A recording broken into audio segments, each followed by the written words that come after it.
Hello, all, and welcome to week 5. We finally reached the experiment that probably most of you have been looking forward to. We're going to dissect a sheep's heart. A sheep's heart was chosen because it's basically the same size of a human heart, and it has almost identical anatomy. A couple things to be mindful of with this experiment. The scalpel is extremely sharp. I've only opened up one of them, but be sure and keep the safety on it when you're not using it. The heart is preserved in formalin, which is a carcinogen. It's obviously poisonous, so just be careful near your pets or anything. So when you're done, just be sure and put all the bits in the trash can. And that's kind of it. Obviously, I have gloves on, and I have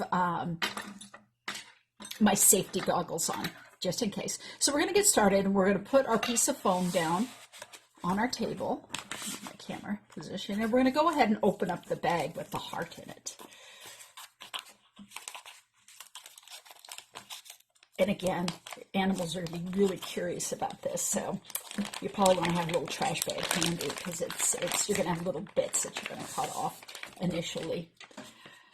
So obviously there are two main sides to the heart, so we need to locate. This is kind of all glued together here. We need to locate well, first of all, we need to see if there is a pericardial sac. And you see I'm already kind of dripping juice here. So it's a good thing to have some paper towels when you do this. This one does not have a pericardial sac stuck to it. But if you do have one, just go ahead and cut that away gently. The main problem I note when people do this lab is they get into trouble with cutting things that shouldn't be cut. If that happens, don't worry. You know, things happen, so don't get too stressed about everything. But we are going to locate the side with the anterior interventricular sulcus, which is basically the septum that divides the ventricle, the right and left ventricle. I'm holding this upright right now, so the ventricles are on the bottom and the atrium are on the top, or the atria are on the top. So turn your heart to locate the anterior interventricular sulcus, and then meet me back here because I'm going to wipe this up. All right, welcome back. So I have located the interventricular sulcus. You can see it if you kind of pull it apart here a little bit.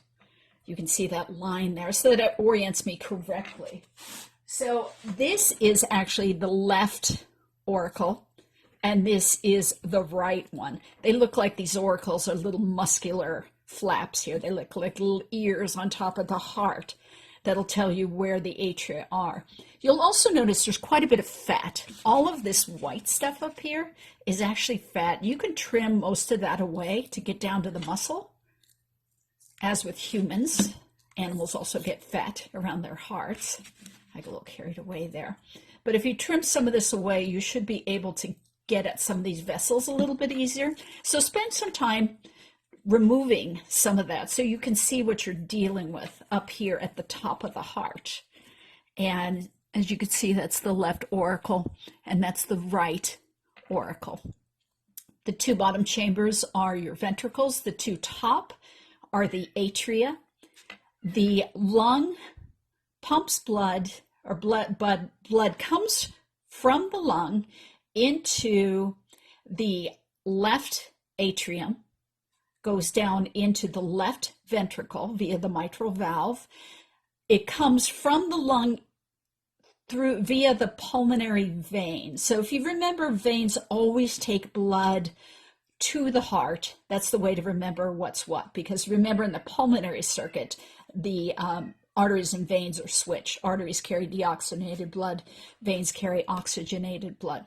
The blood goes through that mitral valve into the left ventricle, and then it's going to come out the aorta, and that's where it's going to be sent to the rest of the body. So blood moving away from the heart is going to go through an artery, and that is oxygenated blood. So I'm going to spend a minute. We need to get at these vessels up here. So we're going to trim away some of this fat, and I'll let you do that, and we'll meet back up. So remember, this is opposite facing you. So this is the right side and this is the left. So on the right side, we should be able to find the brachiocephalic artery, which we did. And we also should be able to trace the pulmonary arteries on this side.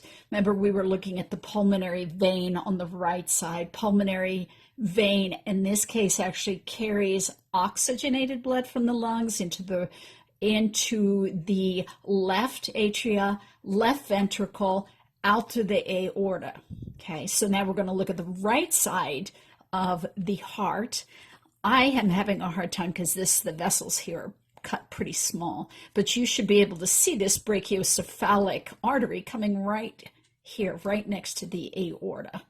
So that is our next signpost.